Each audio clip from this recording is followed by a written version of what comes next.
Diaz and myself, Sandra. And you've got your neighbor, Haley Gilbert just joined it also. Haley just joined. Let's see if we can unmute her. Hi, Haley. Hi, how are you? Welcome. We can hear you. You've got Sandra and Celica from your neighborhood. Hello, Haley. What you doing now? Hello, welcome, Haley. So we're going to get started in about a minute. Maybe we're going to review the agenda first, yeah, before going into the panelists. Yes. Okay, so whenever you'd like to start, Celica, I think we're pretty much all here, yeah? Yeah, we're ready. We can start now. I think we go by the agenda.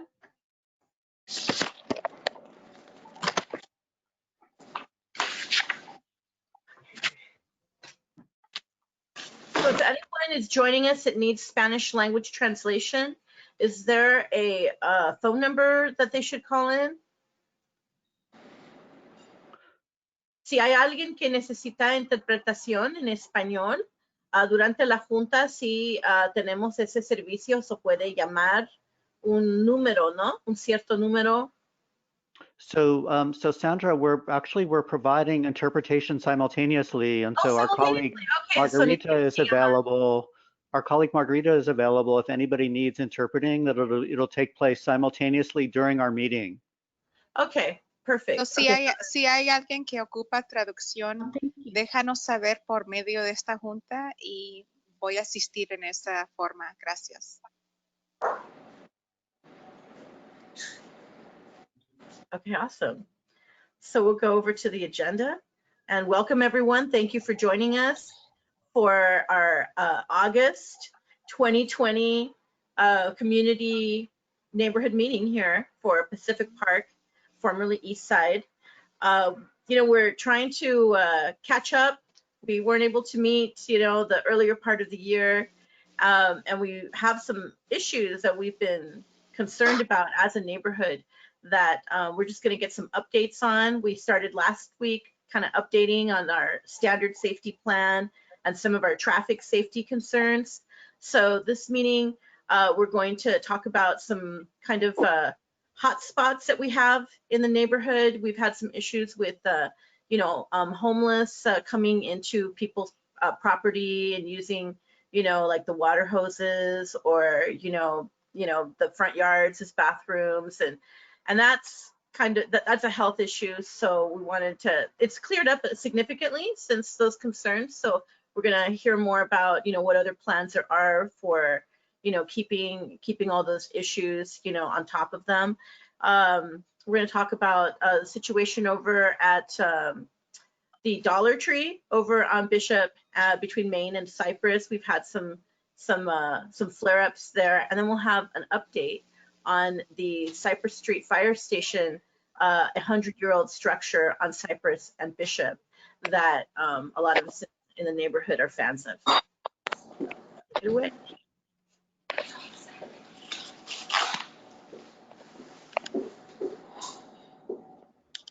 So our first presenter would be the Santa Ana Police Department, talking about the homeless activity on Bishop and Cypress.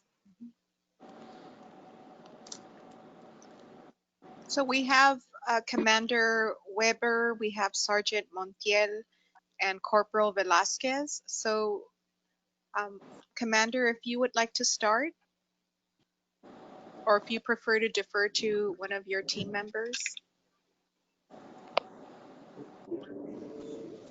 Well, I'll defer to them here in a minute, just by way of introduction. My name's Commander Weber, and I oversee our both our directed patrol unit and our quality of life team, otherwise known as COLT. Sergeant Juan Montiel is the one that also Can you hear me? Hello? I can hear you. Okay. Yes, Commander, we can hear you. Thank you. Okay, very good. So as I was saying, Sergeant Juan Montiel, he's the one who heads our quality of life team, so he can address a lot of the questions having to do with the homeless in and around that area of Main and Bishop. The Dollar Tree, I believe the address is 631 South Main. And then I have Corporal Velasquez, and he can answer questions regarding other illegal activity that we have going on in that area. So with that, I'll go ahead and let Sergeant Montiel speak to us a little bit about the homeless issues. Okay, yeah. Like Commander said, my name is Juan Montiel. I'm the sergeant with the Quality of Life team for the police department, and we basically respond to citywide issues regarding the homelessness, and that includes the area that you guys have down there at Bishop and Main Street and the Dollar Tree. And just a little quick background on what Colt does is Colt's comprised of the police department, public and contract crews with the city that handle trash pickup, property storage, and we're also paired off with outreach workers from the healthcare agency and from a nonprofit called CityNet. And we all basically drive around throughout the city, and I think we'll explain to you later the city's app, but we respond to any issues related to homelessness, whether it's an encampment or just an individual that needs resources. And we spend our 10-hour shift every day. It's pretty much, so we're out there 7 days a week responding to issues with homelessness out there. With your Bishop and Main location, just so you guys have a background there, we're there every day, if not twice a day, trying to mitigate and cut down some of those problems you guys are having there. A lot of it has to do with the recycling center on the property there that you have at the Dollar Tree, the bus stop that you have right there on Main, just north of Bishop, right next to the Dollar Tree. And we're working with code enforcement in the city to, I won't say get rid of the bus stop, but try to make it less homeless or criminal friendly there. And we actually have a meeting coming up in a couple weeks with the owners of that building to try to work with them and deal with the recycling and some of the other nuisances that building is causing you guys in that neighborhood.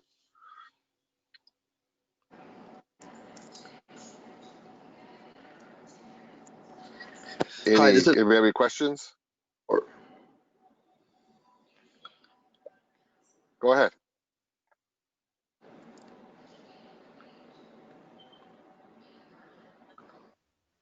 Any questions about the homelessness in that area? Yeah. Go ahead, Sandra. Go ahead, Sandra. Oh, yeah. I just had a question about the security cameras in that area. I think SAPD told me that some of the issues that were happening in that parking lot, they're not issues that are, like, for example, like there's a lot of illicit drug use, just on site in full view of the street, and, any families or children that are going by, like people hitting, meth pipes or, intravenous, drug use. It's just right out there in the open.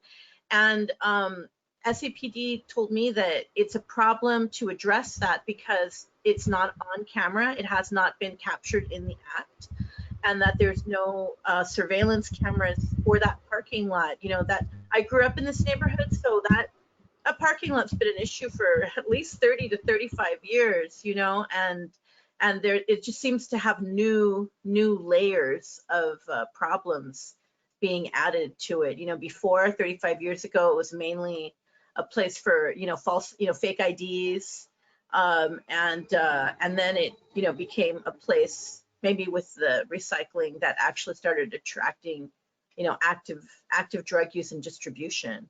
So is it going to be possible to get a control on that area without a surveillance system? Is that something we need to look into getting some investment for? Yeah, Sandra. Hi, this is Corporal Rick Velasquez. So yeah, so like I manage the special enforcement team, and what we do is we specialize in problem locations that require more time and resources that our regular patrol officers cannot handle.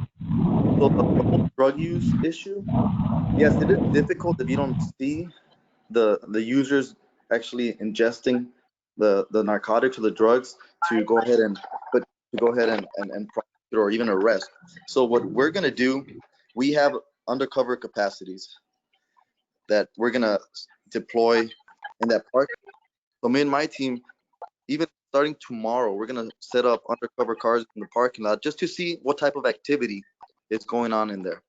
But as far as the security camera, like Sergeant Montiel said, we're gonna talk to the property manager, and that's one of the suggestions that we're gonna have. If not, like not armed security, but on-site security will be another good idea. But yes, cameras would help definitely the situation. But like I said, my team, we're gonna start with tomorrow, or maybe not tomorrow. I'm not gonna give an exact date, but soon. And we're set up and go ahead and try to see what kind of issues, not only the drug, but like somebody also mentioned the illegal, I guess, the fake IDs, right? That's another thing that we're gonna have to work on. So yes, we're gonna start working with code enforcement, property manager, and the code team. The code team is tremendous. They come out here at least twice a day. Even we call them, and they come out twice a day to go and clean that specific location.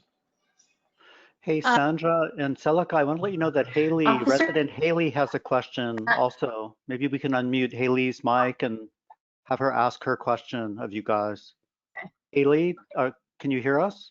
Yes, thank you so much. I actually live right here on Cubbin. I live on Orange, so like McFadden and Maine is right there. And I work at the city, so I drive up Maine every day to Civic Center, and I pass by the Dollar Tree, the 99-cent store, and the infamous bus shelter right there on the public right-of-way on Maine, right in front of the Dollar Tree. And I have to admit that it's very, very, very populated with, you know, out in the open, people having a good time right there. And I really appreciate your efforts to work with the property owners to clean up that area, because it is not very safe to walk there, especially as I'm alone as a woman at night, and it just doesn't feel that safe. So thank you so much for those efforts. And I'm just curious to see the follow-up to what would be the progression, because I am noticing that a lot of houseless individuals are starting to jump inside of the street on Main right there, and it becomes very dangerous, especially even if you're just going the speed limit. I don't really know why that is, but thank you for increasing your efforts in this area, in the East Side area. Yes. Officer, my name is Terri Diaz, and I wanted to ask what possibilities, you know, if the owners can install the same camera system that they have over on CBS on Warner and Main. Is it any helpful? Well, yeah, if we're able to get the type of cameras, the make and model, we could bring it up to their attention, and if it's cost effective to them, then yes, definitely they'll. If you think it's a good idea, we'll present it to them, and sure, you know, an open thing. And then I also had one more thing. My understanding. Yeah, real quick, one more about the drugs. It just so you guys, even if we do catch the subjects using any type of narcotics, it's very difficult right now, especially with COVID, to be able to arrest them and transfer them and book them inside the jail. If it's usually not a felony crime or a crime against person, our jails will not take the body. It'll just be a citation on site. So that's what makes it difficult as well for us to do mass enforcement. Doesn't mean that we're not going to do it, and I'm not giving an excuse for our PD, but it's going to be difficult to actually book the body inside the jails, just so you guys know. Officer Velasquez, this is Margarita Macedonio with the city, and thank you again to Commander Weber and the team for being available.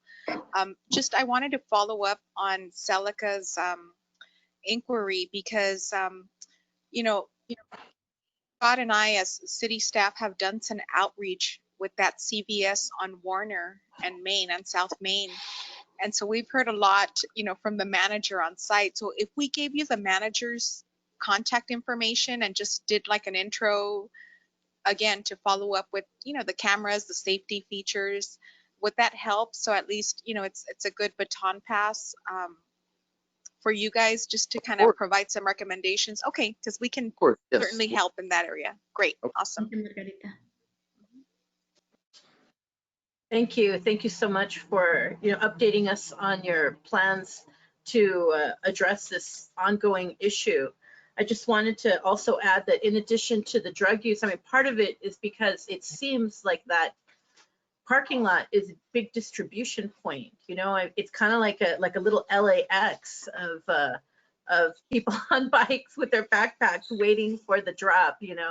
And I've never actually passed by that area ever and not seen somebody either waiting for a drop or somebody actually doing a distribution or some kind of active packaging and distribute. I mean, it's right there all the time. So as you do the surveillance, I think you'll see probably more than the drug use, and that you might discover other things. So thank you so much for organizing that, because it's been an ongoing issue that's just gotten steadily worse over the last 3 decades, and so it would be good to and to have it still be so hot even during an epidemic is really concerning, so I really appreciate the time and effort that y'all are putting into that endeavor.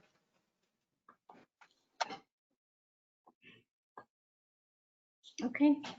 Did anybody else have any questions or comments for our law enforcement guests? I think Manny has Leobardo has his hand up. Can we unmute Leobardo? Yeah, like I mentioned earlier, I moved out here about a year ago, and I live on 614, so it's almost just one house over to the parking lot here at the Dollar Tree. And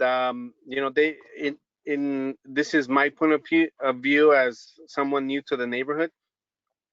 To me, it seemed that the problem was a lot worse when we first moved over, and it seems like there is not a whole lot less of it, but there is less activity that there was last year towards the fall when we moved out here.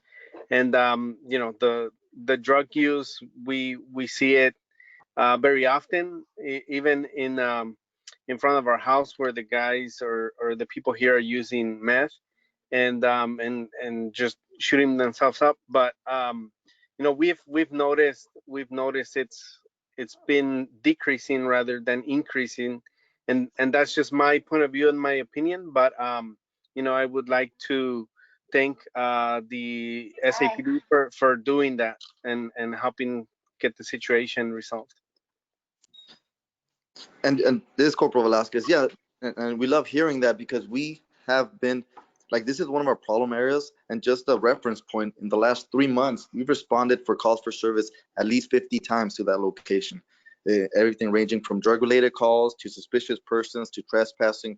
So police presence has been big in that location. But we're gonna throw more resources, so don't worry, we're still working on it.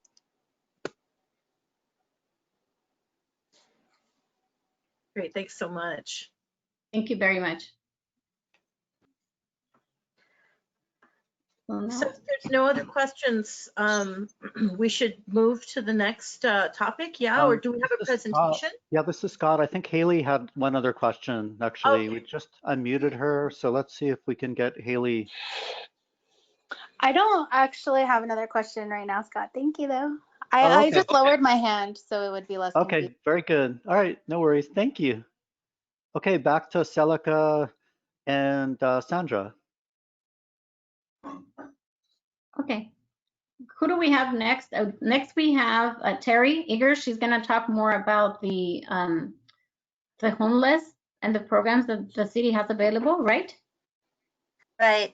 I did a little PowerPoint for you, and I think Alyssa is going to do the slides for me. So what Margarita explained to me is that your neighborhood wanted to know a little bit more about how you can respond to homelessness and the apps and all of that. So okay, so next slide. Let's see what we have here.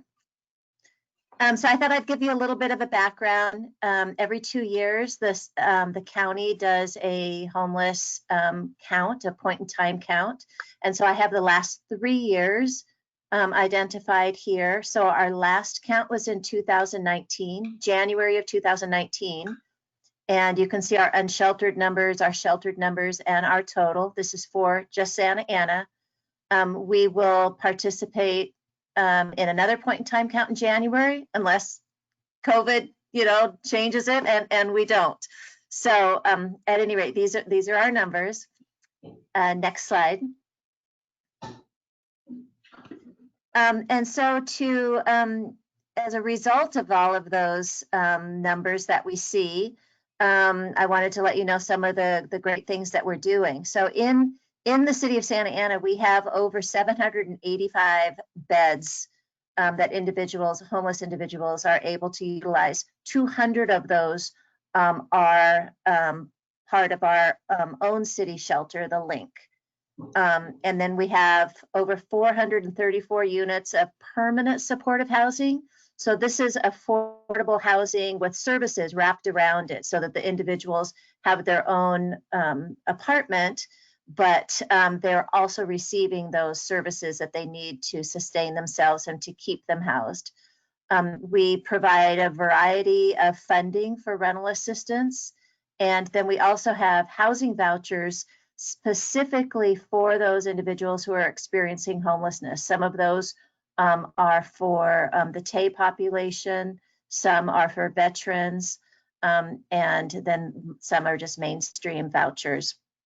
And in regards to outreach and engagement, as Sergeant Montiel mentioned before, we have a really awesome quality of life team, which is this multidisciplinary team, and they go out together working on a variety of issues, property storage, improper use of public and private property, and they are out there also offering services to these individuals. So they're providing the outreach services, they're offering mental health services, they're offering shelter, they're offering a variety of assistance for these individuals. They are not just exclusively enforcing. So I think that that's really important to say. And then, as he had previously mentioned, we have the CityNet Homeless Outreach Team, who is a contracted organization.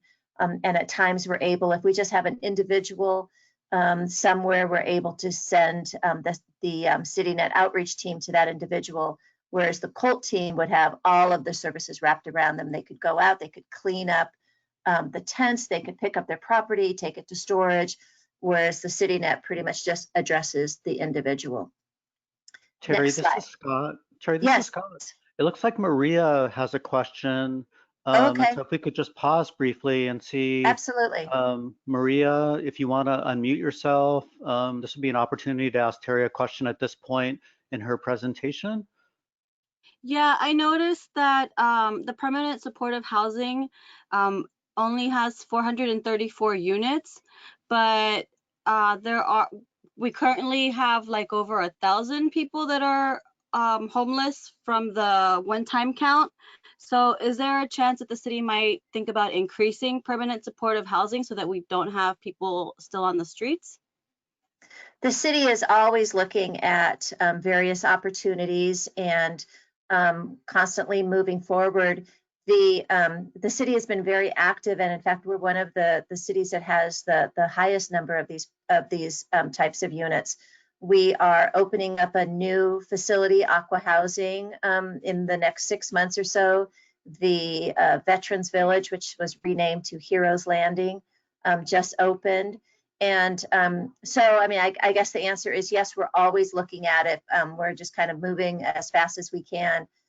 But we are working, the 434 units is great, but as you indicated, it hasn't addressed all of the need. There's much more need out there, but the city is working as fast as it possibly can. Terri, Maria had another question too regarding the Dollar Tree. Maria, do you want to ask your question regarding music and that question?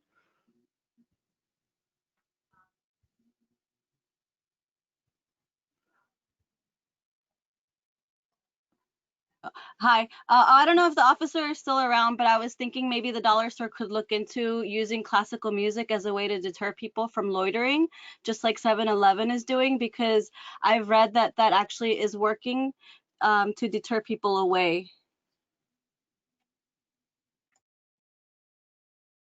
And I can pass that on to them as well. I know we have discussed some of this in some of our meetings.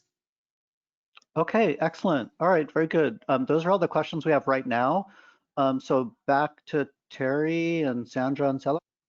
Okay, next slide.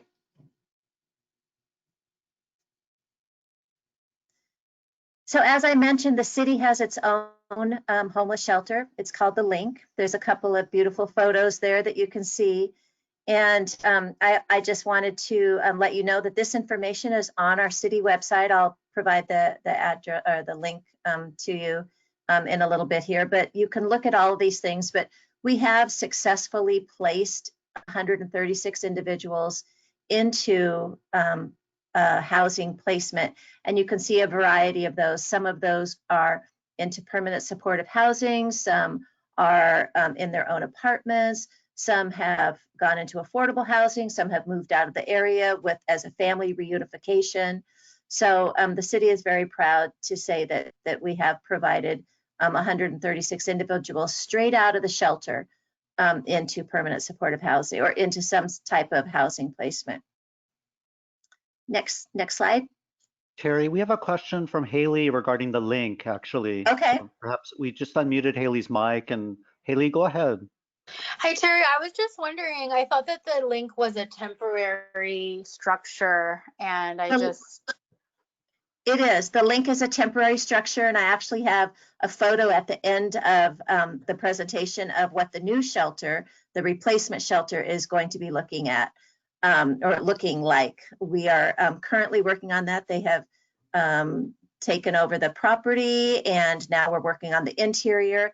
And so this shelter, the Link shelter, should be shutting down sometime before the end of the year, and then the new shelter will be opening at that point in time. Got it. Thank you. I just didn't know if there was plans to repurpose the Link or extend it or anything. Nope, we're going to be moving on with a permanent shelter. Perfect. Next slide. Okay, so one of the big questions was how to report encampments.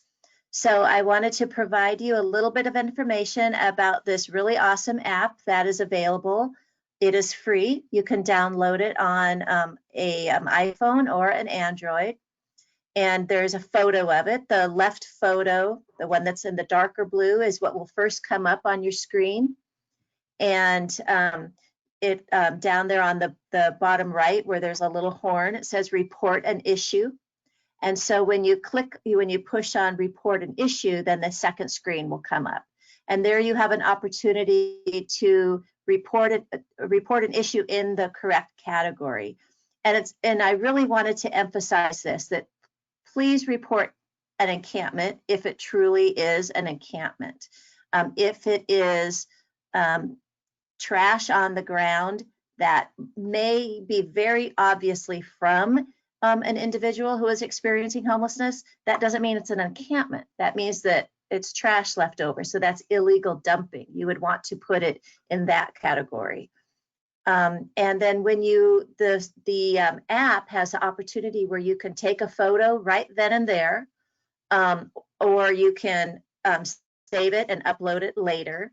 It geocodes it exactly where you are, and you can type in a description. You put in your name and your contact number, which is really important because the officers that are out in the field oftentimes like to call someone, find out exactly what the situation is. They may not totally go off of that description. And so when they're getting a lot of reports that are anonymous and that just say transients in the area, it doesn't give them enough information to go out and address those issues. So the more information you can provide, the best. When you do report an issue under report encampments, you have an opportunity to indicate if it's in a park if it's private property or if it's public property. Shortly, we will be adding something for railroads, but that's more to gather information. But the railroads, as you know, are private property, and the city does not have jurisdiction to clean up and go out and do those railroads. So I have identified the telephone numbers for both of the railroads there, Union Pacific and BNSF. Go ahead and contact those railroad police, let them know what's going on. It is their private property and they are responsible for cleaning that up. If there's something going on with narcotics, do not use the app. You need to report that to Santa Ana PD Dispatch. And so I have their telephone number right there as well. And then we're getting a lot of apps in regards to individuals living in vehicles. And I wanted to let you know that it is not a crime to live in a vehicle, and that the officers can go out, but they are providing resources and services to them. They are not enforcing. Terri, this is Scott, and our friend and colleague Manny Escamilla had his hand raised, and so he may have a question for you. He's self-muted right now. So Manny, you're ready to go if you have a question. Yeah, just a quick one on the reporting out on it. So I know that we use this a lot, and it's a great app, and I love it. I was just wondering though, like on the reporting outside, I don't know that we have any way to get access to actually see where the reports are coming in for various activities, and then to kind of look for any patterns there. I know with PD, they're required to make a note and have the publicly available data for calls for service. So I'm wondering if there's any thought or direction to do the same thing with this app to kind of look for whatever these developing patterns are, and then try to see if we can kind of stop some of these negative encounters from happening in the places where the same issues get reported over and over and over again. As city staff, we have the ability to go in and do a heat map and to look at where those areas are. And then that would be something that we could pass on, as Corporal Velasquez indicated, to some of those areas that he's working on. It is something that we don't currently have on the website, but could be something that we could post so that the city could see that. So I'm going to make a note of that, of being able to look at the information that's coming off of the apps. Yeah, because I think we still have our linked open data website, but we never add any new data to it. So that's the other thing. But say that again. You have what kind of linked data? Oh, so the city has an open data page and portal, but it hardly ever gets updated. But I know there are a lot of areas like data sources that are kind of buried in pages and Excel sheets rather than to put into any kind of open format. So just the. So the link homeless dashboard is updated regularly. So I'm not sure if that's what you're referring to.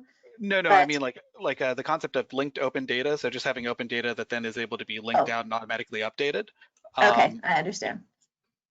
Okay, yeah, that's something that we can definitely look at. Okay, perfect. Next slide. So in regards to public and private property, I just wanted to kind of let you know that there is definitely a difference. Residents and business owners are responsible for all the code violations that are on their property. And I think it's also important to know that we get a lot of phone calls from individuals indicating that homeless folks have dropped and left off backpacks or whatever on their property, and they don't know what to do with it. And so I did want you to know that it is your property and that you may throw it away. It is nothing that our COLT team is responsible for going out and cleaning up. They don't do that. They don't clean up on private property. It's code enforcement who is responsible for encampments on private property. But again, they work with the owners to get those all cleaned up. And there are tips, and I think that you had mentioned it earlier that some homeless were gravitating onto some businesses or onto some residents and utilizing their hoses and stuff. So those are some of the tips that we may say. Make sure that your hoses are not accessible so that people can come up and use them. Make sure that you don't have electrical outlets on the outside of your house that people can come in and charge their phones. And all those need to be locked down. But with businesses, we'll say make sure that your trash enclosures are covered, and that you're not leaving cardboard boxes and stuff out. So we have a brochure, as you see right here, the homeless resource kit that's on our website, and it has a variety of tips that residents as well as businesses can use. But you want to deter homeless individuals from coming onto your property.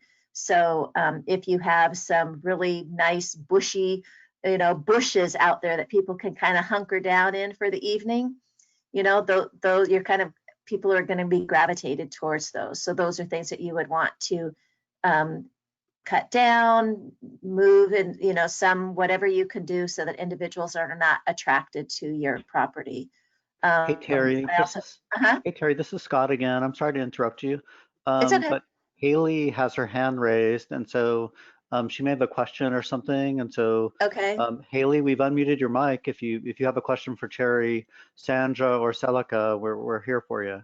Perfect. Thanks, Scott. As a city employee, one of my favorite things is to go out into the field often and look at these locations. And as a resident, I love biking all of our bike trails. And I was just wondering, I'm noticing a lot of activity on our bike paths, especially when you're taking like the Pacific Electric bike path towards like past Warner a bit and behind the school and that stretch. So I'm wondering, is that private property or is that city public right of way, or whom should we coordinate? Because even along the riverbed, it's just like toxic. Like I just feel disgusted over there. So I just don't know whose jurisdiction is that to be responsible for the maintenance and cleanup, especially during COVID. Yeah, there is a variety of things. So some of the bike path, the actual bike path, is city. Behind it, and where there's a lot of trash, and that you see is private. Along the bike path along the riverbed, there's county, there's Caltrans, there's a variety along the bike path, and it's not necessarily the city on those bike paths. So go ahead and app it, and if it's something that we can take care of, then the team absolutely will. And if not, then it's always a nice thing to be able to have that information that we can pull from. I don't know if that answered your question or not, but I know that Parks and Recreation, it works a lot with some of those bike paths and stuff too. Let me see, moving on to this, the public, the city is with a legal settlement that we had with Catholic workers, the city's anti-camping ordinance. In order to enforce, we need to have shelter beds available, and but that is only on public property. So it's very important for the city to have the homeless shelter, and that's how we can move forward with the enforcement. When our cult teams are out in the field, I just wanted to let you know that they private property of these individuals is retrieved and is stored at our city yard for 90 days. And then they are able to make an appointment and go back and retrieve their items that belong to them. And I think I had already mentioned here that it's important to, when you are reporting on public property, that you're determining if it is an encampment or if it is dumping trash, something like that. And as I said, the code enforcement was responsible for encampments on private property. Is SantaAna PD that is responsible for the encampments on the public properties. And again, there are tips on the brochure for both businesses and residents to deter some of that behavior. On the next slide, I have a couple of photos that have been taken straight off of some of the reports that have come in. We get a lot of reports on the left side of just someone sitting on a bench who may be homeless or may just look homeless, or individuals that are just standing enjoying the outdoors or chit-chatting. We get a lot of those, and I just wanted to let you know that that is neither one of those items are illegal, even though maybe they are homeless. But if they're not doing an illegal activity, it is not illegal to be sitting on a bench in the daytime during normal posted hours. Items on the right-hand side, those are actual encampments with a lot of stuff, or even just an individual there on the staircase. Those are the types of items that are actual encampments. Those are where people are living in an encampment, a location that is not meant for habitation at all. So just a couple of visuals for you. The next slide. And then I was also asked what type of response you will get if you do report something into the app. So as you can see on the very bottom, it'll have when the report opened and when it was shut down. It has a work order number, and it says if it was who it was assigned to. If you check a little box and then you go back into the site, you can see if your request has been completed, and oftentimes it'll show a photo, the before photo and the after photo. Sometimes it will be referred on the other side of the slide here. It indicates that it has been referred, and so this is when maybe it's on private property, and it says it's been referred and assigned to code enforcement for them to look into, and that you can enforcement on private property requires assurance of due process. So they need to make sure what's going on with the private property, and you can also contact code enforcement if you need to do so. And that's the typical response, their telephone number, thank you for the code violation, from the code enforcement. So those are the types of responses that you will get. Again, there is a little box that you can check so that it will go back to you, and you can log right back in with your work order number and see what's going on. Most of these things are cleared out pretty quickly within 24 hours or so. And so the COLT teams are very responsive. And so you can expect something like this if you are reporting in. So I wanted to see before I moved on if there were any questions in regards to how to use that app or what type of response you get back. Nothing? Okay, move on to the next slide. I'm sorry. Hi, this is Scott. I'm sorry. I saw that Haley might have had her hand raised, so let me unmute her mic and see. Haley, did you have a question at this point? No, it was just more in response to Terry's response, but we're all good. Okay, excellent. Thank you, Haley. That's great. All right, back to Celica, Sandra, and Terry. Okay, the next slide, I just have a little bit of information about COVID-19. As previously mentioned, it has kind of thrown a curveball in everything, but I did want to let you know that our teams are still out there doing outreach to all individuals. During the outreach, or during their outreach, they're asking people if they believe they have any symptoms, and they're doing screenings and taking protective measures as much as they can. The Link shelter, our shelter, is following all the state, county, and CDC guidelines to slow the spread. Some of that has been thinning out the shelter, and so there were many more people in the shelter several months ago. All the individuals who were considered vulnerable due to underlying health concerns were able to go into motels that were funded by the county, and that really reduced the amount of individuals that remained in the Link, and so they were able to spread out and have that 6-foot area in between themselves. The city also took possession of trailers from the state of California that were provided to us. 15 of those trailers were set up right at the Link.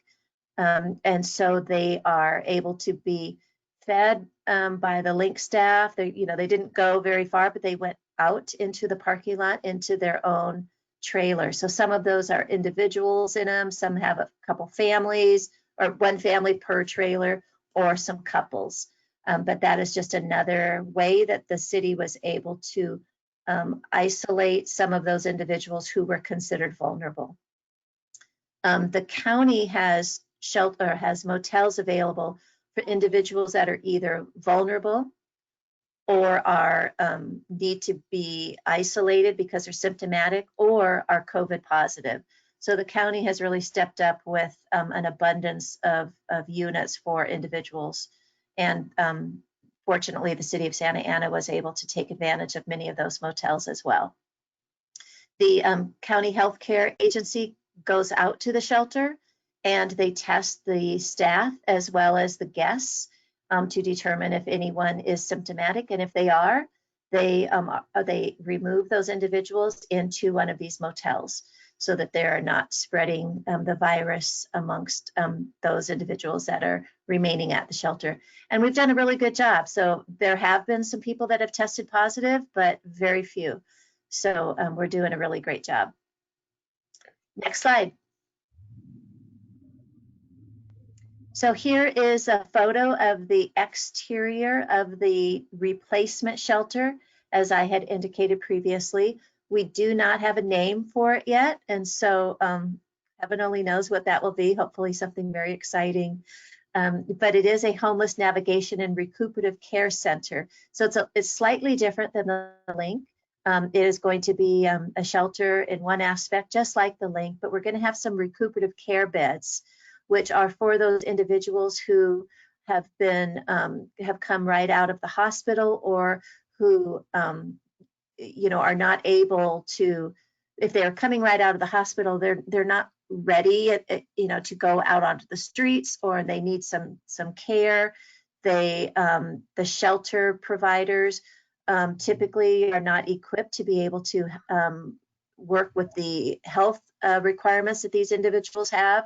And so the recuperative care center right there in the shelter will be able to assist these individuals. Many are undergoing chemo, others, there's just a variety of issues that these individuals have, and now they will actually have the care that they need,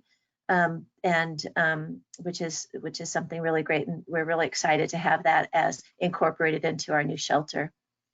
Terri, this is Scott. Could you talk a little bit about the connection between this and like the regional network of providers? And then can you also just talk a little bit about the Illumination Foundation, the organization that we understood was going to be operating this replacement shelter? Mm-hmm. So Illumination Foundation has been a partner of the city for many years through our emergency shelter grant funding.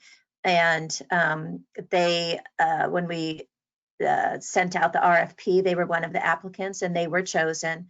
Illumination Foundation's, what do I want to say? Their main thing that they're really great at is that the healthcare. And their founders, one of the founders is a nurse and a healthcare worker. And they have really been at the forefront of taking the lead in getting these individuals the assistance that they need. So having Illumination Foundation running this shelter is not something that's just a shelter now. They are able to provide, as Mercy House did with the case management and the housing and all of that, now they're able to bring in that health factor, which, as we know, the mental health, the physical health is something that the homeless population has an increase in, and the Illumination Foundation is going to actually be able to address many of their needs. And so we're really excited to work with Illumination Foundation within our shelter. And they are in fact the chosen organization that is running all of these motels for the county that I just mentioned during the COVID-19 pandemic.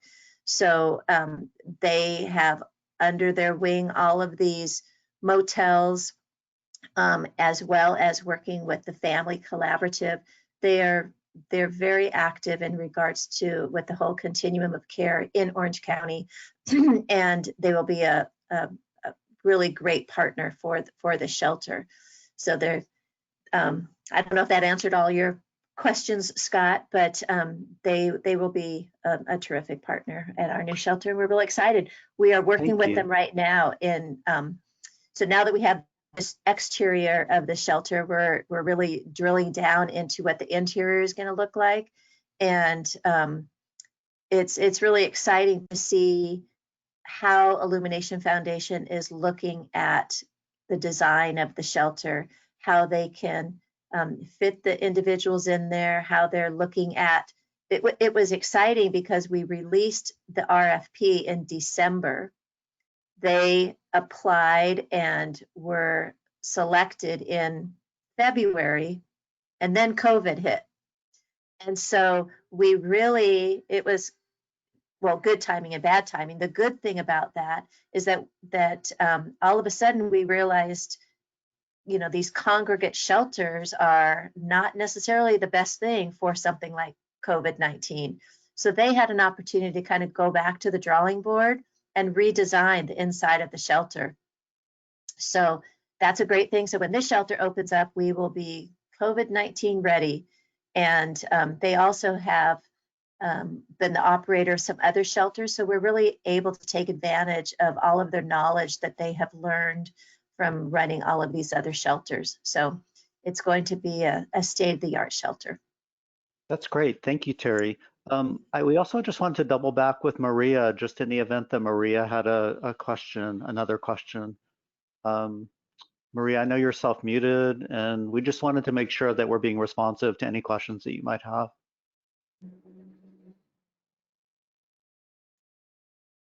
Does this include mental health services? Yes, it will. That's great. I know, it is. Yeah, it's good. Okay, very good. Back to you, Terri, Sandra, and Celica. Is that the end of the presentation? Are we taking questions? The next one just has some addresses and phone numbers on it, I think. So the next slide. So you can visit our website. I have it up here. We do have a homeless dashboard, and it has a variety of statistics and resources. If you have any questions or whatever, you can email those in to the endinghomelessness@SantaAna.org. And then we also have a homeless hotline. Individuals who are homeless and are looking for services call the homeless hotline. And sometimes residents or businesses will call in if they have a question as well. So it kind of suits both purposes. So that's the end of my presentation. I'm happy to answer any additional questions. Yeah, I had a few questions. Okay. The link is mainly for folks that can prove they have ties to Santa Ana, right? That they're residents or from Santa Ana families. Is the new shelter going to be for Santa Ana folks, but also from, like, is it for everybody, or is it going to be the same only for Santa Ana people? It's going to be for Santa Ana individuals that have the strong ties, yes. And what happens to all the people that don't have ties to Santa Ana? Well, the county has a couple shelters here. So we have currently the Courtyard Shelter, and they are going to be transitioning that one over to a new shelter on Yale, and the Courtyard would shut down. So that's one shelter they have. They also have the Safe Place, which is over at the YMCA. It's a 60-bed for just women. And then there's some private ones. The Salvation Army has a really great one. And so there are, and there's also the cold weather shelter, which is, typically open up from like November to March. Because of COVID-19, it has remained open, but that's going to be shutting down shortly. I think it's at the end of August. I think the Armory will shut down. So there are other shelters for those that do not have those ties to Santa Ana to go to. Okay. And then I had a question. If if drug addiction or any kind of substance abuse, is there some kind of program for homeless that are struggling with that? Like if somebody comes into the shelter and they're addicted to meth, is there some kind of transitional treatment? You know, like folks have methadone for heroin addicts. Is there a transitional treatment for meth addiction at these shelters? Not at the shelter, but they have the resources that they are able to refer them to. And if they reside at the shelter, would they have access to those resources while they're at the shelter?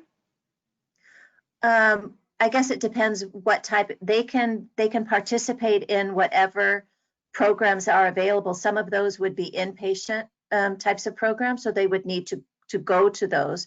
But yeah, they are offered just about every resource that you can imagine when they are at the shelter. So all of the workers are very much available to be able to provide all those resources. Okay, I'm just asking because I used to do a lot of outreach over on 2nd Street before COVID, especially with a lot of the women that, you know, used to work there on the 2nd where the Tom's Truck Lot used to be. You know, it's going to be developed now into private residences. And by Hospitality House, the Salvation Army. Yes, Yeah. yes, just over on the Breeden side, you know, where it where 2nd Street dead ends. And I kept seeing, or I guess 3rd Street dead ends.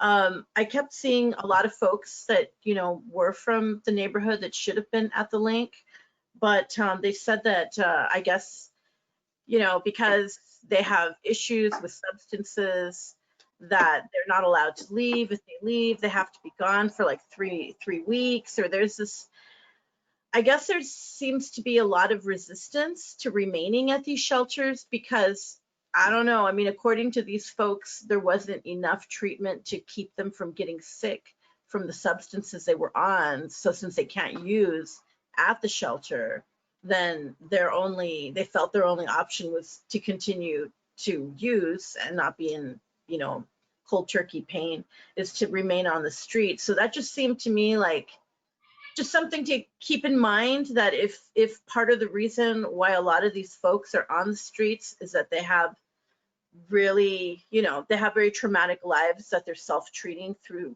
you know, substances.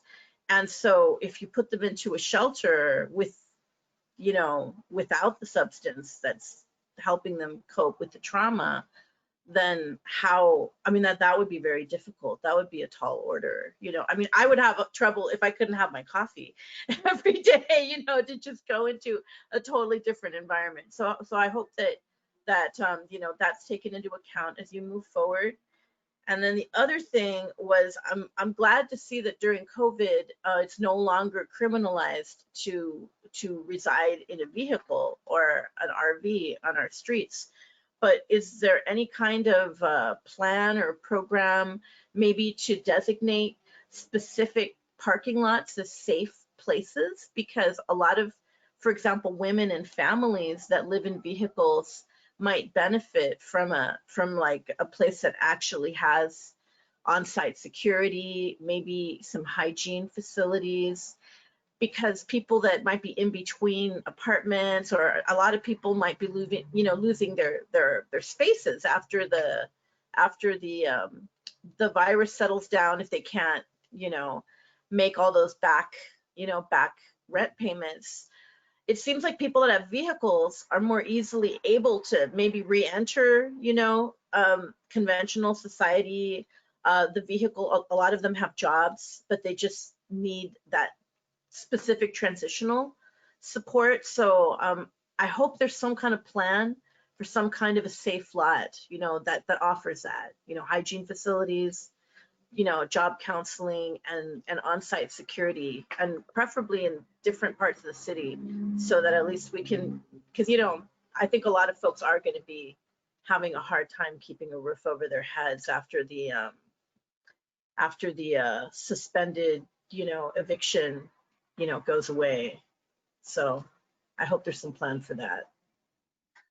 A couple things with that. The city is providing some eviction prevention funding.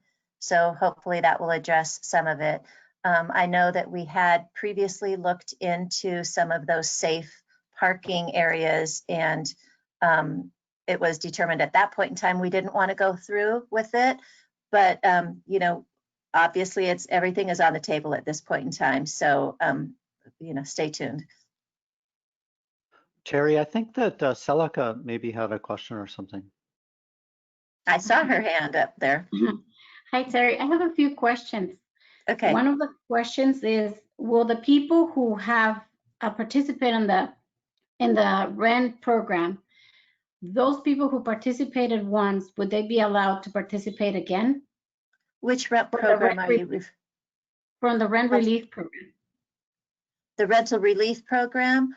I think that was, I'm not overseeing that program, but was that not just a one-time deal? It was assistance. Was it assistance just for one time? I think it was just, I'm not 100% sure, but I think it was just you were assisted with a one-time check. Okay. My second question is, will the new Yale shelter have women also and children? Are you speaking to the Yale shelter, which is the county shelter? Yes. The county shelter. I believe that will be both men and women, exactly like their courtyard shelter right now. Okay, and my third and final question, are they required to participate on any of the programs, you know, with their addiction situations? Are they forced to, or is it just voluntary? They need to be working on a housing, well, I don't know about the county shelter as much, but our city shelter, they need to be moving forward with a housing plan. And they are never evicted or exited from the shelter if they're continuing to move forward. In regards to their drugs or whatever, you know, there's always a zero policy in regards to having drugs in the shelter. But if they are able to, if they ask to be assisted, they will be. And as long as they're not causing any problems and bringing drugs into the shelter, they're not required to participate in any specific programs in regards to that. They are available for them. But the goal of the shelter is not to just, you know, stay housed and to have a bed. It is to get them in the shelter, find out what's going on, and to move them forward. So all of the resources are provided to them. There are jobs, job opportunities, you know, resume building, interviewing skills. There's clothing that people will come in, teaching you how to dress for success. They're working with a variety of their housing. You know, what does each individual need to be able to get housed, and then they're working on all of their individual goals. So everyone is different, and if it's you know, being reunified with their kids or being reunified with their family, if they are interested in moving on to another location. I mean, everything is offered to them. So everyone is different. Terri, this is Scott, and I think that Officer Officer Juan Montel may have, he wanted to contribute to the discussion as well. We've unmuted your mic, Officer. If you're able to participate at this point, that would be great. I think you're self-muted right now. And I think I hear Sandra's dog. Is that your dog, Sandra? Or? Yeah, you know, no, I just wanted to, there was a few questions back about the females on 2nd Street and the statements they were saying about not having treatment. But when we go out there, we hit 2nd Street and 3rd Street pretty much almost on a daily basis. And at that time, they're offered services such as methadone and stuff to help them with their addictions. So when they do get sent to the link or another shelter, it helps with that cold turkey withdrawals that, you know, I used to work in jail custodies, and I know those withdrawals are scary for them, but they're offered services through the county healthcare agency workers to get treatment or other forms of medication such as methadone, to help them with those services. So we're actively working, and we work really hard with the females and the families to try to get them off the streets first because of their vulnerability out there. So just rest assured that we are offering them alternatives to get off the medication. It's just a matter of getting them to trust us that it's going to work, and it takes a long time to build that trust with them. I wanted to add something, this is Margarita. So I know, Celica, you have inquired on several occasions about the importance of getting resource information out to residents, because Yes. residents are struggling right now. It's very difficult to survive. And Sandra, you were also sharing about this, just like, this is not going to go away. People have lost their jobs, and things are going to get even more difficult once, you know, these moratoriums on evictions are not extended, and so people are going to feel the pain. And so the city, I just wanted to add to what Terri had shared. So the city is in the process of receiving funding from the CARES Act funding, and so right now there is a team of city staff that's checking in on a weekly basis to identify how to use that pool of money. So part of it will be testing, you know, in some of the COVID areas of the city that are like high rate, you know, or that we suspect might not be tested enough, you know, that could put in resources there. Part of it is like a mobile resource type of event that is safe and important to share with folks. And some of the discussion has been the rental relief. You know, what kind of resources are going to be made available to residents? Again, like we had that first round, I mean, we had a waiting list that was, you know, very extensive. And so how can we still continue to provide, you know, for those families so that they are able to sustain and hold on to their housing and their rent payments, at least, you know, for a little bit longer. So those things are coming. We're finalizing what that package will look like. And so you will be hearing more about it, and perhaps, you know, at this next meeting that Pacific Park has, I mean, we can have a little bit more detail to share with you. That would be great. Thank you. There's also going to be some funding set aside for individuals who may need to isolate themselves in a motel from someone else who, so they would not be COVID positive themselves, but they have someone at home that might be COVID positive. And so they may need to go into a hotel to stay away from them for a little bit. So there may be funding available at some of the hotels in Santa Ana for that as well. Thank you. Thank you. Anything else that we can answer? Just my last comment would be for the bike path issue with the illegal dumping, and there's a lot of broken glass, you know, once you go south of. Are you talking about on the riverbed? On the bike path. On the bike path, that's Okay. a Pacific Electric bike path. Okay. That's managed, I think, by Parks and Rec. But there's no signage at all that it's illegal to have glass containers or to litter. I mean, there's nothing. There's no sign at all. And what, you know, if you go to the beach or into another community, it says, you know, there's a $30,000 fine if you have a glass container on the beach, or at least it has some kind of, you know, parameters communicated, you know, in different languages. And that's just something else that we've long needed on the bike path. It's just something that lets people know, you know, that you shouldn't have glass, that, you know, you should use, you know, you shouldn't litter. And that's something maybe we can add to the list along with the doggy, you know, waste bags and the benches and the additional trash can facilities and the bulletin boards. That would be great to have all that together.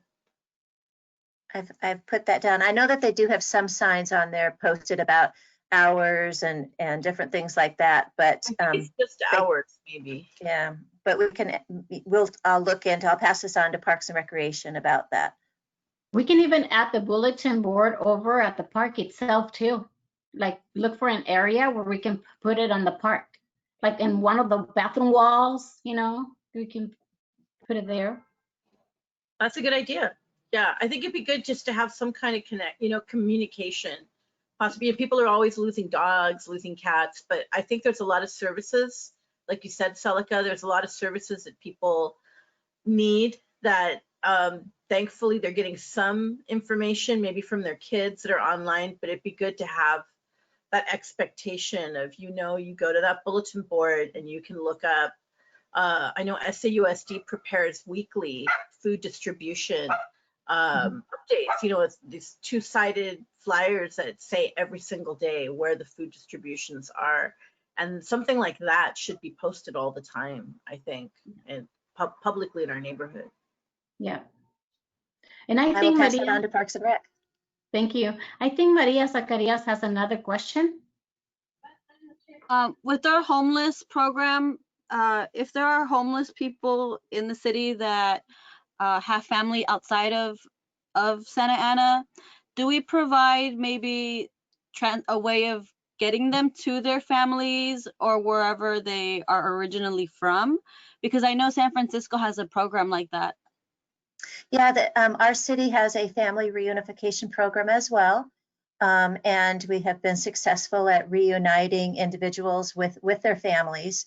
What we do is to make sure that we contact the family member on the other end to make sure that they truly are wanting to accept their loved ones.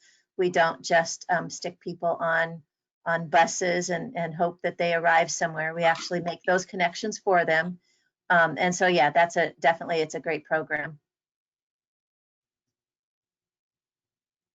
Okay, excellent. This is Scott. I mean, I think that I don't see any other questions. And I think that Sandra and Celica, we can debrief, but I think that having people ask questions during their presentation made it a little bit more interactive, and we're able to sort of delve into things a little bit deeper. And so that was one of the takeaways I think that I had, from Terri's presentation. Thank you, Terri, so much. You're welcome. Thank you very much. And thank you to the officers who are here today to help us out.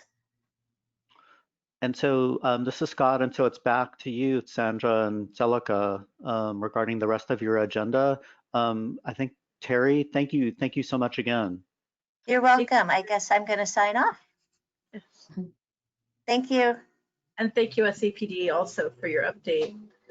So we're moving on to, I believe, the third item on our agenda is an update about the Cypress Street Fire Station. Okay. So this is a fire station that's located on Cypress, right across from the Dollar Tree over on Bishop, just a little bit north of Bishop on Cypress.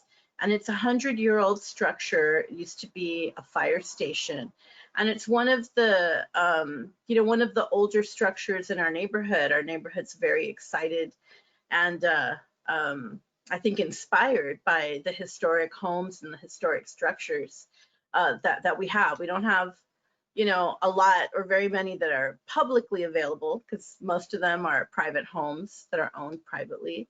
But this was a really rare space because it was still city owned, and it was until relatively recently it was in pretty good condition and had actually been used by nonprofits, by local community meetings.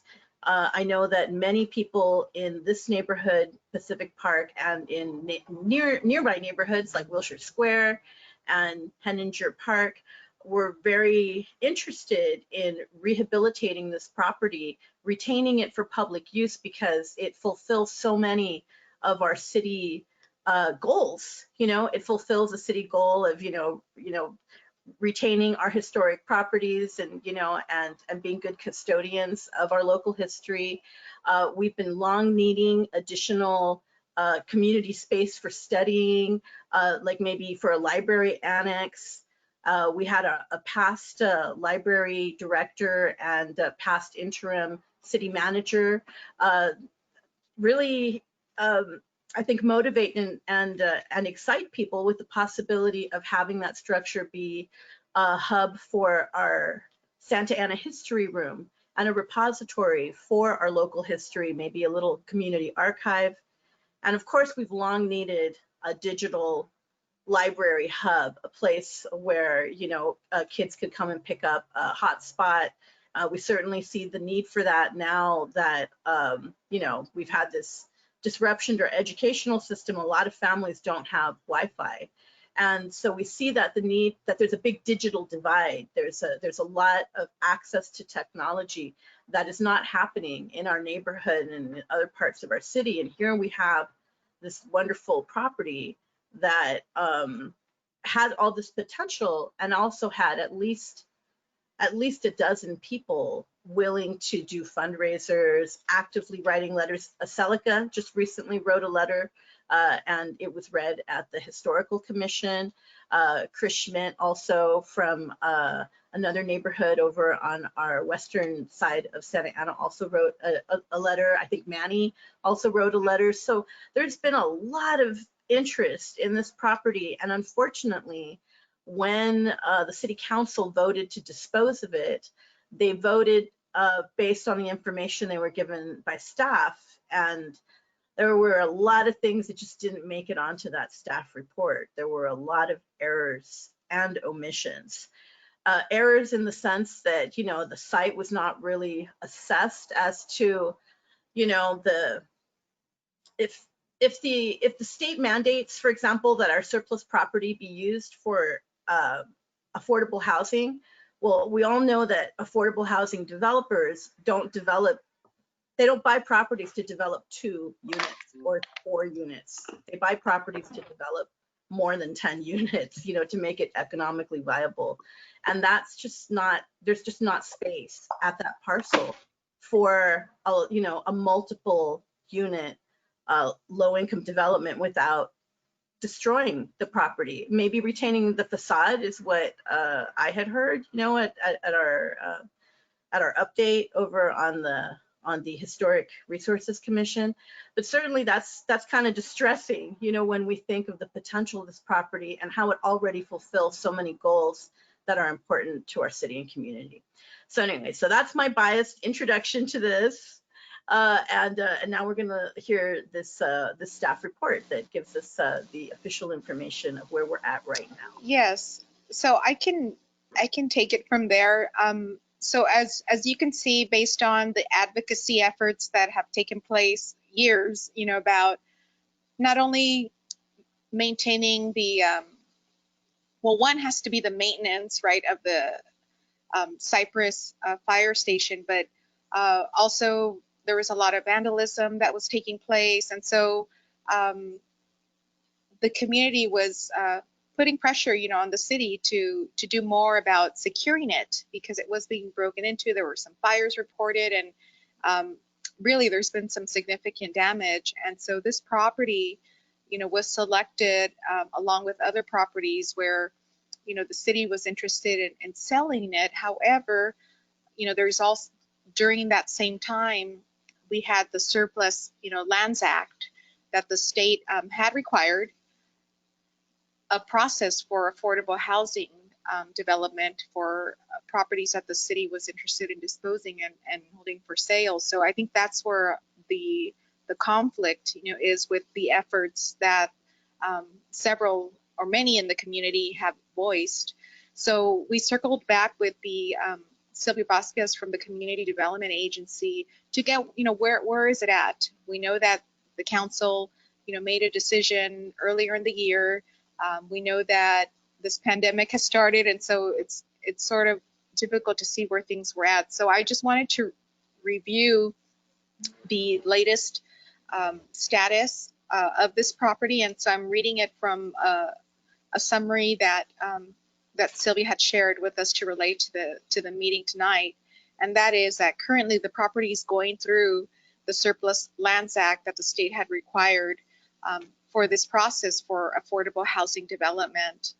And so the Community Development Agency, which is the lead agency, is working on the negotiations with one potential developer, and that the property would be maintained as residential, and the rehabilitation work of the building would need to comply with historic preservation guidelines, because we know it's a historic building, and so that is where it's at. So I just wanted to share that, and I'm sure Celica has like other things to add as well.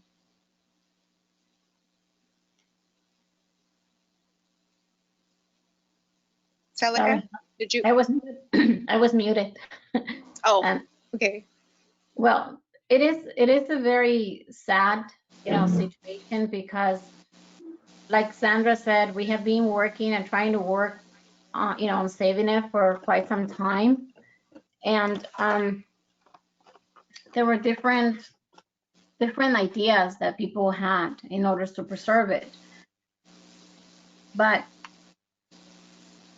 I think it's my microphone that's giving a bad noise. Let me know, okay? Yeah, it might be. There may be a little bit of interference, but you're for the most part, you're clear. You sound good. Yeah, you're okay, Yeah. Celica. Okay. So I actually, wanted to see if there was anything else that we could have done that you may suggest, Margarita, that we can, is there anybody else that we can approach, or is there anything that can be done to save it?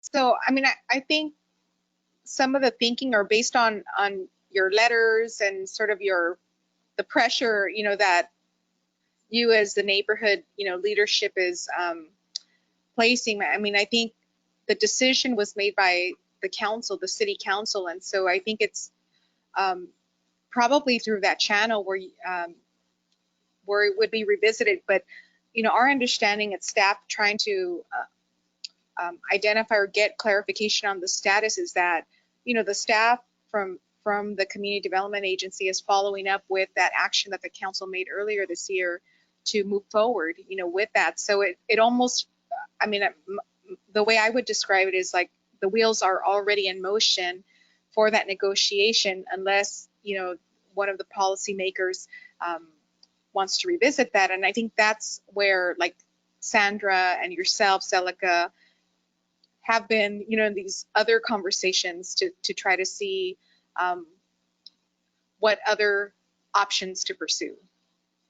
But we know that the thinking had changed because we've had a change in our top administration for the past several years. And so that was sort of part of that, and how the priority really had to do with how do we sustain a building in that condition for so long, and then coupled with the significance of that building and what it means for the neighborhood. So that's the point of contention. Scott, did you want to add to that? No, I think we're good. Thank you. Thank you so much. Okay. So I just wanted to turn it like to Sandra and to Celica about like what other efforts you wanted to inform your neighbors about in terms of, revisiting this. Okay, well, there's three things. One is after the presentation that Min Tai, our planning director, gave the Historic Resources Commission, because I feel that there was a significant breakdown in the process. There's a significant breakdown in the protocol. I'm not sure, if it was one staffer or a team of staffers that created the staff report that had all of the errors and omissions, but there were a lot of steps that were meant to safeguard our community involvement and our community investment, in our historic heritage, and all that was bypassed. So if there had been a planning project and they did not send out the letter to all of the families and within 500 feet or whatever the requirement is, they couldn't move forward on the project. In any other part, if you don't get your permits, if you don't go through that process, if you don't go through the protocol that has already been established to, for properties, those are very well established processes. And there were a lot of areas within this that just protocol was not followed. People that were told in writing, I have a letter from a city staffer in writing telling me that if anything changed with the property, I would be informed, because I was, I was recognized as somebody who had an interest in the property. As a former commissioner, we were told that the property might be available for arts and culture use. I really wanted to follow up with that. Other people were told that the building would be in writing, also an informal meeting. So this is not like casual conversation at a coffee house. These are formal meetings that happened with not just me, but with other groups of people. And so there were, kind of commitments made, and people were actually brought in and engaged. So there should have been some kind of a process in coming up with, oh, we have to dispose of this property, when all those people that are very well known to the staff, that the last, staffer I talked to still there, and other folks have said the same thing, hey, these, like, we're not strangers, like we're here, and very easily we're notified all the time of different city meetings. And why did this not happen? It was in February, nobody knew about it. We could have contacted our elected representatives and let them know the level of investment that we had in this property, but we weren't able to, because we weren't notified. So how can the system work if it's supposed to be that we elect representatives, and those representatives appoint commissioners and also work with our neighborhood representatives, and this is supposed to be a web of trust and relationship that we're supposed to have between our residents and our city staff. And it wasn't just me that wasn't notified. Nobody was notified. Like a dozen people were not notified, were not given the opportunity to represent the voice of tax-paying residents in representing our interests, our monetary interests, our property value interests, our public services interests with regards to this property. We weren't allowed to do that because we weren't notified. And I think that's a shortfall that needs to be addressed. So that's one thing. That's one that we could, as a community, maybe just push with our city representatives. And, hey, like there was an error in this process, so this was misrepresented to city council. We need 4 votes. We might have 2, maybe. So if we could, work or organize as a community, there's a possibility we might be able to pick up those 2 additional council votes so we can get the 4 votes that we need to reverse this. That's one avenue. Second avenue is in looking at the Surplus Land Act requirements that the state mandates. It's that the property should be made available for low-income housing or to the school district for educational purposes. So that's an avenue. We could try and approach folks that are on our school board and see if they might be interested perhaps in opening a digital learning facility. I think they might be interested, and that's an avenue we would need to work quick, and we would need staff support in having that conversation accelerated, just to see if they're interested, because they might be. And that's an avenue that's been clearly, delineated as just as good a use of this surplus property as handing it over to a private developer for low-income housing. So maybe we can retain it as part of our SantaAna school district. So that's another possibility. And I think, my third would be just to form some kind of a steering committee from, the community can come together, form a steering committee, and then together maybe identify some private funding, some private resources for rehabilitating the property, for, reducing the cost on the city, which I hear is $20,000 for round-the-clock security. I do want to give a point of clarification to that $20,000 round the clock security. I'd love to see an itemization for that, because that is the corner that we've been talking about for a good chunk of this meeting. That property is directly across from the infamous Dollar Tree parking lot that has had a really bad organized crime problem for over 30 years. So right next to that is this property, and that's part of the reason. It's because of the lack of control on organized crime, blight, all the issues we've had in that Dollar Tree parking lot, they're affecting the properties right, obviously adjacent to it and right next door. And this is one of those properties. So I think that might have something to do with the elevated cost of security. So again, not the property's fault, not us residents' fault. This is part of a larger issue. And so I just wanted to Yeah, I see that Celica has her hand raised. So you want to add to that, Celica?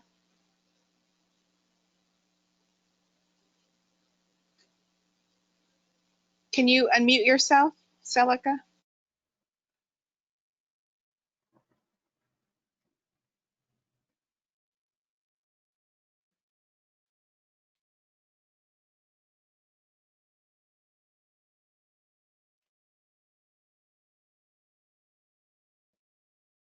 Yeah, Celica, something happened with your audio. For some reason, we're not able to hear you. Can you type?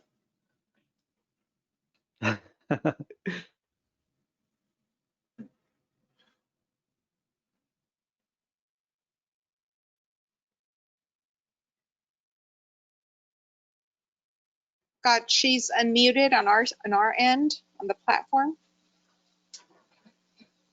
Yes, Yeah, that's she is correct. unmuted. Okay. Celica is unmuted. I'm just not sure what happened with Celica's audio. Well, just so you know, on my audio on my end, I had some issues because it was a slow connection where I'm working from, and so I had to like re-enter again. So that I know that was an issue for me. So it might be the same issue that Celica's having. Yeah, I can see Celica's video feed is a little bit delayed, so that might be part of it. I don't know, Celica, if you can hear us. I think Sandra suggested that you use the keyboard and type in some information so we can try and get your message across.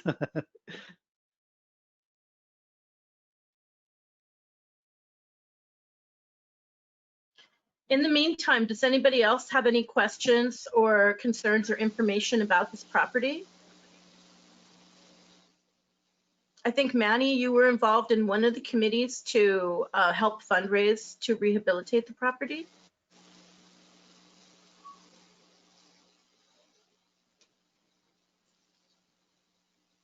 This is Scott. I'm not. Yeah, there's Manny. Okay. Let me check on the feedback really quick.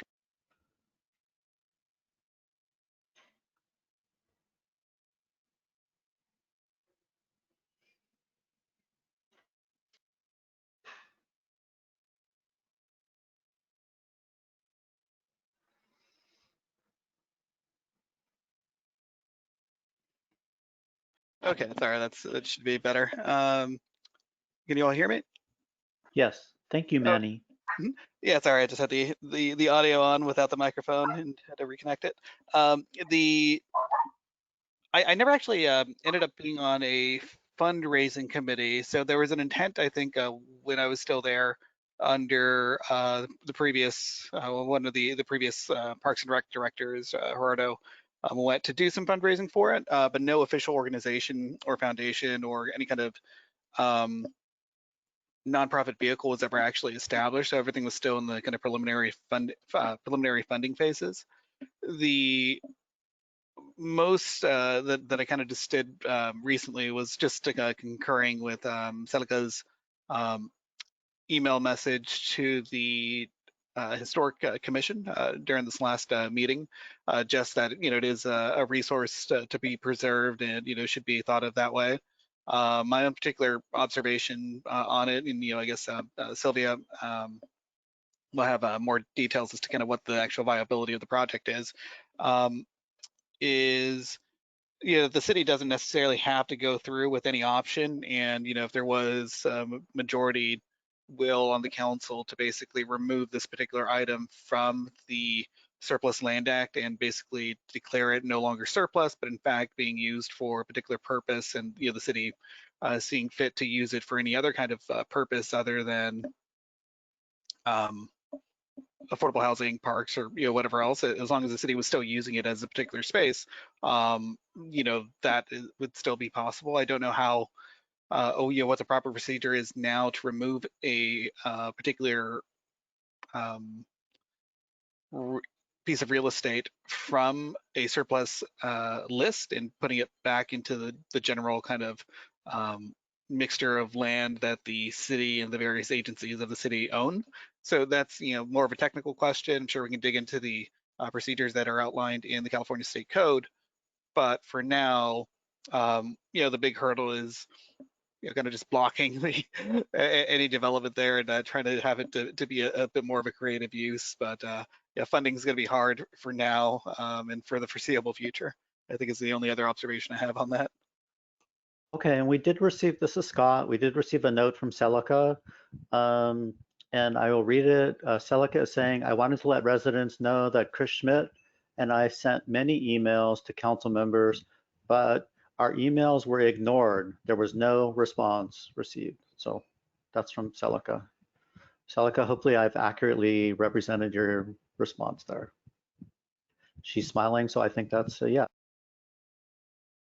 And I just want to make a point of clarification that I did receive a positive response from Councilwoman Mendoza, who I believe kind of opened up or asked for more staff clarification on this property. I think is still kind of open to seeing what can be done with the property.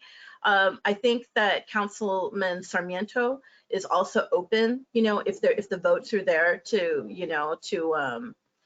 do something that is more community oriented. I know he's very invested in wanting to start some kind of a digital library. He's been talking about that for quite some time. And, he's really pro providing those kinds of services and facilities to our residents.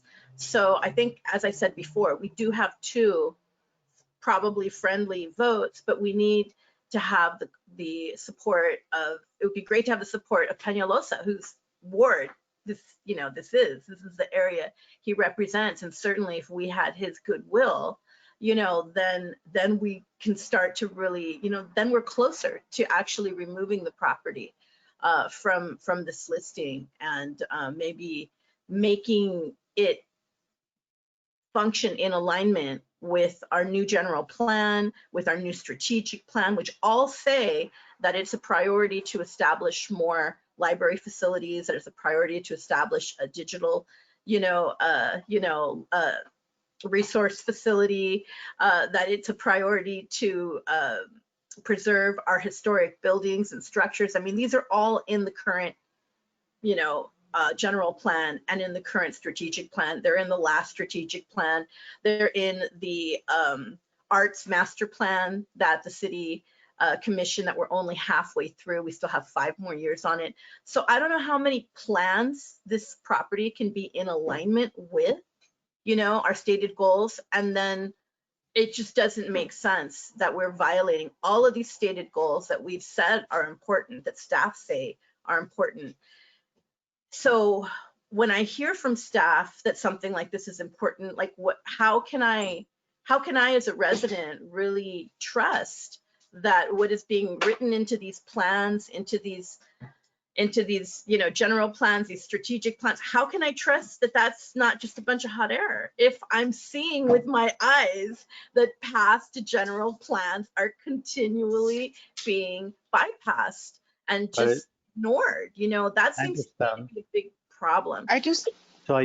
I also want to say one more thing is that we're supposed to have a meeting coming up to talk about these issues with Min Tai, and I think that would be a great opportunity. He's supposed to be setting up something he said to kind of clarify the ownership and the cost of retaining the property. This might be a good opportunity if anybody's interested, any residents, Manny, if you're interested, anybody who, has some information or, concerns to communicate, like I could let people know when that meeting is, or through staff we can let people know, and if anyone wants to be present, then that's one avenue. And so we as have I said, you can always go to SAUSD as well. One of your neighbors, Victor, has his hand raised. So I just wanted to unmute his mic and see. Victor, you're unmuted. So if you'd like to participate at this point, now would be your opportunity to do that. We've got Sandra, Celica, Margarita here. We're talking about the Cypress Street Fire Station update. So Victor, we see your hand raised and we're just trying to call on you. It's showing that Victor is muted, Scott. Oh, now he's unmuted. Okay. Can you Hi, guys hear me? Victor. Yes. Hi, Okay, Victor. perfect. Yeah, I'm about 5 houses away from that property, and like Sandra was voicing, I mean, I think in the last like month or so, I've picked up like 5 needles around that area. So I mean, there's just so much criminal activity, and one of my questions is, you know, when will the city actually do something to kind of clean that up? That house has been vacant for, I don't even know how long, but there's probably been like 3 fires that I've seen myself. Homeless people keep going into it. The police, I know at some point they were making kind of rounds more frequently, but in the last few months, I have seen it less and less. I mean, I walk my dog and my niece, and a few times I've had to explain what the people do there. You know, the people that offer fake paperwork. She was asking what they were selling. It's just countless amount of things that it makes the neighborhood look really, really bad. And so I keep wondering, I've lived here for 10 years now, and for the last 3, I have not seen anything get fixed to, or anything in a strong effort to fix any of that. So I'm just wondering what, if anything, the city is doing, because as Sandra mentioned, you know, I own my house, and I keep wondering, what is that doing to my property value? What is that doing to my neighbor's property value? It's literally 5 houses away, and it's just, yeah, I think something needs to be done for sure. That was it. Okay, very good. Thank you, Victor. Thank you. So back to Sandra and Celica. Yeah, I just, as a resident, you know, I grew up in this neighborhood, you know, I've been here since 71, you know, and we've always really been starved for resources. You know, we don't have a lot of resources or anything. We really have very little to be proud of. Now we have this wonderful park. You know, we had our train at the park crashed into within, I think, the first month of it operating, but you know, we're trying to improve our bike path. But when you really look at the people that are residents of our neighborhood, you know, we have a lot of youth, we have a lot of children. All of our schools are very full, you know, and any morning when there's not COVID, there's a lot of families. So there's a great need for some kind of an academic or you know, learning resource at that location. And I think it would be wonderful to have a digital library. I know I submitted as part of a city council comments and on the Pacific Park page, I'll post it again, photos of what a digital library looks like. I've seen several in very depressed communities, like in San Antonio, Texas, places that still have outhouses in you know, out of state, have digital libraries. And it just seems so crazy that the 3rd wealthiest county in the entire state, you know, the county seat, that we wouldn't make that kind of an investment. But all of our plans, all of our strategic plans, all of our general plans say that these things are priorities to us. Learning centers, providing technology, providing safe spaces for our families, preserving our history, you know, helping with the Wi-Fi. We constantly say that. We pay, I know the arts master plan was over $150,000 for our master plan. Like, did we just waste all this money to ignore it? So this doesn't make sense to me. And I really don't, I'm not planning on letting it go. I don't think Celica's planning on letting it go. I think we should try to keep moving forward. I think, you know, Marguerite, if we could just please communicate with our school board. Yeah, well, I was gonna, that they have the option of also acquiring this property. You know, it doesn't have to be partially destroyed for affordable housing. It could still be this learning center if we partner with our schools. And I'm sorry, Sandra, I just wanted to clarify, like, we definitely will relay this feedback to our director, Min Tai, so that he's aware. I mean, I know he's aware because there have been separate conversations, communications that the Planning and Building Division has received from both of you. But in addition to that, we will also relay the feedback to our colleagues in the Community Development Agency so that they're aware, you know, that of the concerns. I mean, it's nothing new. I think it's just, it has to do, from our understanding, just the priorities, you know, with our city manager, the council, and going in that direction. But we know that there are new council members now. There's, you know, it's kept on changing, and so yeah, we will definitely bring that up. Go ahead, Celica. I heard you, Celica. Haley, it looks like Haley had a comment. Okay. So we were going to unmute Haley. Okay. Haley, go ahead.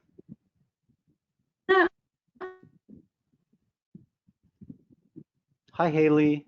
Hi, can you hear me? Yes. Awesome. So it's a long Zoom. It's a little bit separately. What I heard was a little bit concerning to me, that we sent council members correspondence that went unresponded to. And from my perspective, I feel like they have their own staff up there, so it should have been addressed at some level. Is there any plans for community opportunities with, like, I worked for my assembly member in my previous community, and he had coffee shops regularly, monthly with the community. Is that something that our council member can schedule with us so that we can actually have a little bit more transparency and back and forth communications? And separately, I guess that's it.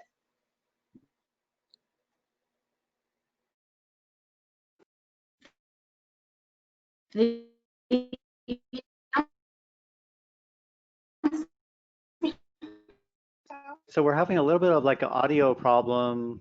Sandra or Celica or Margarita, any response or closing thoughts? I just think we're having some difficulty right now with the audio. Yeah, and I know that we're already past our end time. It's 8:16, so I just want to be respectful of everyone who has like remained in tune. So I just wanted to add that, Haley, thank you for your comment. I know that the council member recently has started to have virtual meetings, so you know, we can definitely share that with the residents of Pacific Park, Eastside, so that you're aware, you know, when the next one is.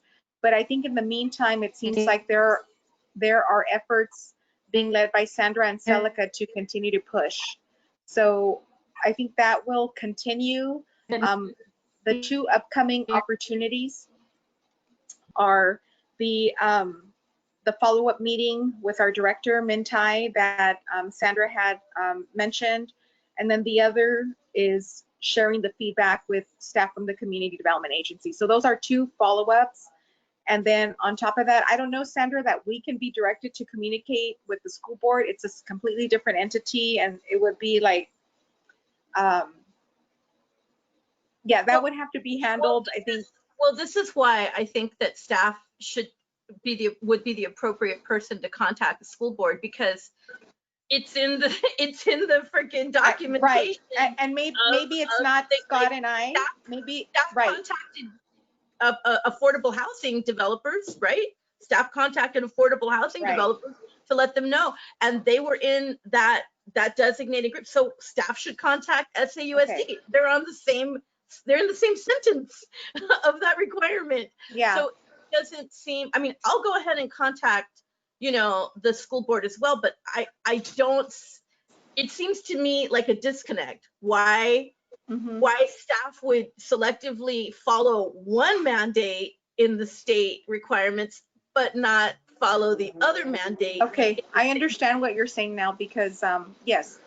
So I just was trying to say, like, don't expect Scott and I to call them tomorrow, you know. Now we can ask that question, Sandra, we can ask that question of Sylvia Vasquez, Yes.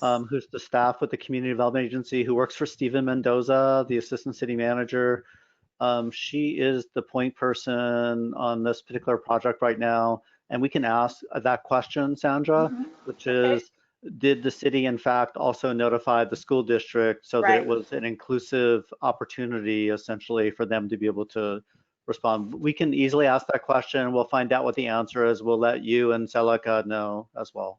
I appreciate it because our school district has a bigger operational budget than our city, you know, so hey, there might be an opportunity there.